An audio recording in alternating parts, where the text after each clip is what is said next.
자, 일단 지난번 영상에서는 테슬라의 FSD 국내 출시 이후에 어떤 갑론을박이 나오고 있는지 다뤄드렸잖아요. 이 내용도 굉장히 중요했고 해결해야 되는 것도 많은 건 사실이지만 그럼에도 FSD 국내 출시가 끼칠 영향은 너무나도 많습니다. 만약 FSD가 포함된 모델 Y를 5천만원대에 살 수 있다면 어떨 것 같으세요? 이게 현실성 없는 얘기가 아닌 게 됐다는 게 중요한데요. 왜냐면 최근까지는 이게 진짜 말도 안 되는 얘기였습니다. 가격 때문에 중국산 테슬라를 가져온다는 게 일반적으로 퍼져있는 상식이었잖아요. 그런데 이제는 미국산 모델 Y를 들여올 수 있는 조건이 생겼습니다. 물론 아직 확정된 건 아닙니다. 그런데 가능성이 굉장히 커진 것도 맞고 이게 현실이 되면 우리나라 자동차 시장에 정말 많은 영향을 끼칠 수 있습니다. 오늘은 그래서 최근 미국산 자동차 수입과 관련한 중요한 변화가 있었는데 이게 뭔지, 그리고 이게 앞으로 저가형 모델 Y 도입과 국내 자동차 시장에 어떤 영향을 끼칠지 이런 얘기들을 해보려 합니다. 진짜 맞아? 리스너도 싸고 출고도 빠르고 초기 비용도 없다고? 이 가격이 맞아? 조건은 좋은데 막상 잡으려고 하면 잡히지를 않아. 광고만 믿고 차 구매한 사람들이 손해를 엄청 많이 보더라니까? 그래서 우리가 만든 게 BPD 오톱. 우리가 약속한 건 간단해. 국내 최저 수수료는 기본이고 견적서도 숨김없이 투명하게.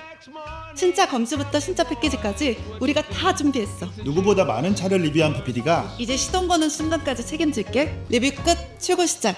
BPD 오토. 일단 중요한 순서대로 전개를 해보겠습니다. 우선 최근에 이런 소식이 나왔습니다. 미국산 수입차 안전 기준 5만 대 제한을 폐지한다는 건데 이게 무슨 내용이냐? 최근에 있었던 한미 관세 협상 팩트시트에 있던 내용입니다. 워낙 다른 중요한 내용이 많아서 묻혔는데 사실 이 내용도 굉장히 중요한 열쇠 중 하나라고 볼 수 있습니다. 간단합니다. 한국과 미국은 FTA가 체결되어 있잖아요. 미국산 자동차는 미국의 연방 자동차 안전 기준을 준수한 경우 한국의 안전 기준도 준수한 걸로 간주합니다. 한국 기준의 안전 인증을 별도로 받지 않아도 팔 수 있었던 거죠. 그런데 여기에는 제한이 있었습니다. 브랜드별로 연 5만 대까지만 이 기준을 허용해 줬는데요. 그런데 이번 한미 관세 협상 결과 이 5만 대 기준이 폐지되면서 미국 안전 기준을 충족하는 자동차를 무제한으로 팔 수 있게 됐다고 보시면 됩니다. 그럼 우리는 어떤 걸 얻었냐? 우리도 미국에 차를 수출하게 되면 인증 절차 같은 게 있을 거잖아요. 미국 인증 기관에 제출하는 서류 외에 자동차 배출가스 인증 절차에서 추가 서류를 요구하지 않게 되면서 미국 자동차 수출 규제 부담이 줄었다고 합니다. 자, 이게 테슬라한테 특히 중요한 이유가 뭐냐? 이미 올해 10월까지 누적 판매량이 48,000대에 달했거든요. 즉 이렇게 되면 한국에도 물량을 훨씬 많이 풀 수 있게 되고 한국 시장 점유율을 장악할 수 있게 됐다는 게 가장 크겠죠. 이게 신차 효과 때문인 것도 있겠지만 단순히 그렇다고만 볼 수도 없는 게 국산차 판매량까지 제쳤을 정도잖아요. 이게 신차 효과만으로 그렇다고 하긴 어렵습니다. 여기에 FSD도 한국에서 가능해진 상태이기 때문에 이제는 5만 대 제한이 풀린다는 사실 자체만으로 테슬라한테는 큰 기회인 거죠. 여기에 또 중요한 게 뭐냐? 뒤에서 자세히 이야기하겠지만 미국에서 생산되는 저가형 모델 Y를 한국에도 수입 판매할 수 있는 조건이 깔리게 된 것이기도 합니다. 대수 제한 없이 한국에 차를 팔 수 있게 됐고 FSD도 한미 FTA가 적용되니 안전 인증을 따로 받지 않아도 되기 때문에 테슬라도 이걸 노리고 갑자기 한국에 FSD를 출시한 게 아닌가 하는 추측을 하는 거죠. 이 덕에 꽤 많은 걸 해결할 수 있을 겁니다. FSD 국내 출시 이후 차주들이 가장 원하는 건 뭔가요? 중국 생산 차량들도 FSD를 빠르게 쓸 수 있게 해달란 거죠. 미국 생산 모델도 된다는 건 오케이. 최신 모델은 하드웨어 포인 것도 알겠다 이겁니다. 그런데 한국에서 가장 많이 팔린 차는 모델 Y랑 모델 3고 하필이면 중국 생산 모델입니다. 이렇게 되면서 미국산 테슬라가 아닌 대부분의 차주들은 된다곤 하지만 언제부터 쓸 수 있을지 또 다른 기약을 하는 상황이었는데 수입차 안전기준 5만 대 제한이 폐지되면 미국에서 생산되는 저가형 모델 Y 국내 출시 가능성이 높아지고 이렇게 되면 적어도 앞으로 모델 Y를 사는 차주들은 이런 걱정 없이 바로 FSD를 쓸 수 있게 된다는 거죠. 이 대목에서 이런 질문이 나올 수 있습니다. 야, 어차피 미국 생산이면 가격도 비싸질 텐데 경쟁력이 있겠냐? 이런 거죠. 그런데 이건 반만 아는 겁니다. 왜냐면 의외로 가격 경쟁력을 갖출 수 있는 조건은 충분하거든요. 지금 미국과의 관세 협상이 이슈가 되고 있는 이유는 뭐죠? FTA 체결국에서 생산한 차를 미국으로 수출할 경우 원래 없던 관세를 갑자기 높게 책정했고 이걸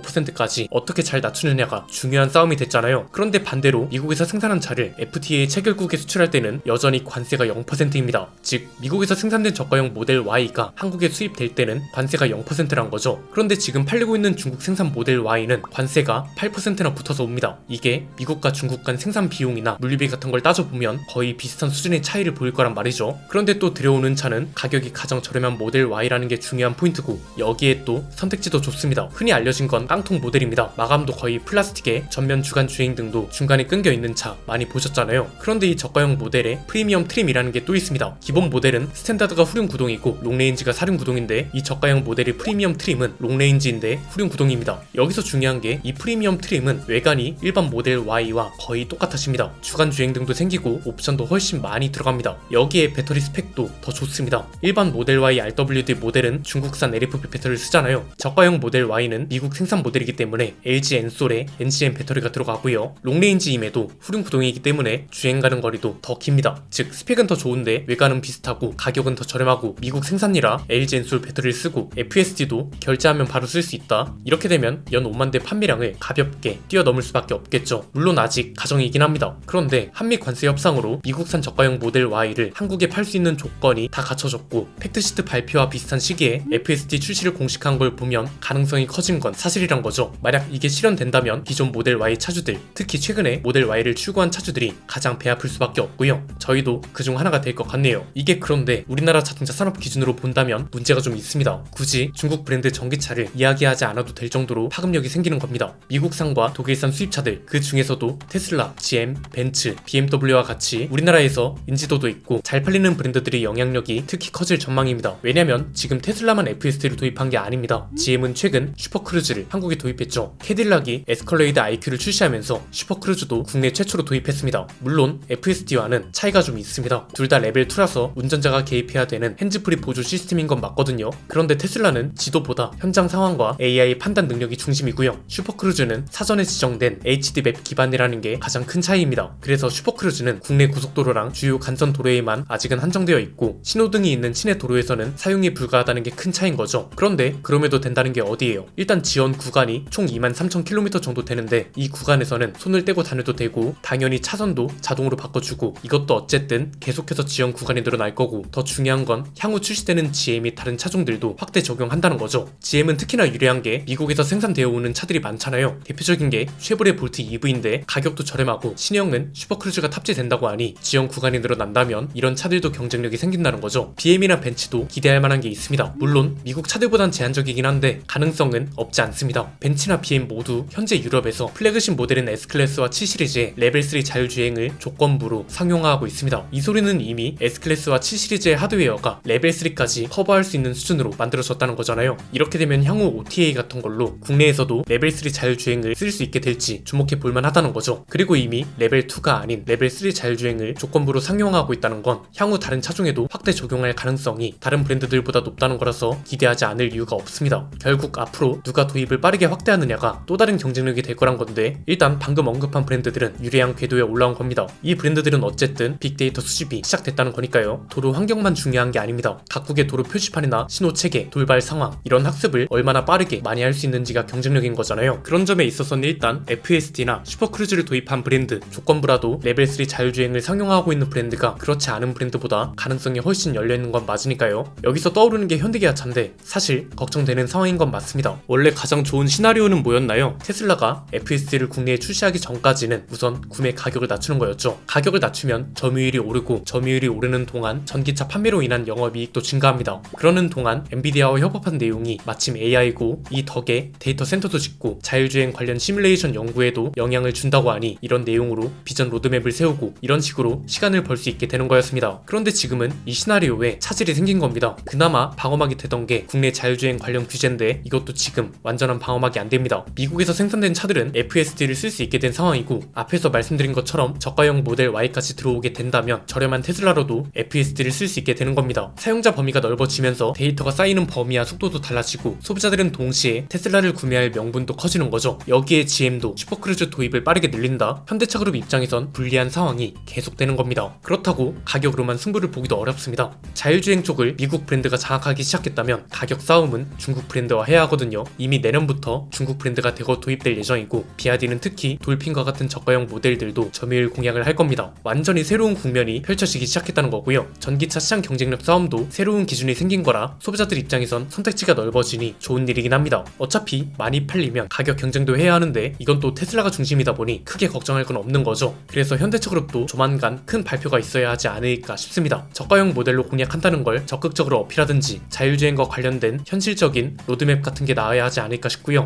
전기차 시장은 특히 국산차라고 유리한 게 아니라서 당장 내년부터 어떤 경쟁이 이뤄질지 궁금하네요. 여러분 생각은 어떠신가요? 댓글로 자유롭게 의견 나눠주시면 감사드리겠습니다. 오늘 내용은 여기까지입니다. 내용이 유익하셨다면 구독과 좋아요 알림 설정 부탁드립니다. 지금까지 저는 안피디였습니다. 감사합니다.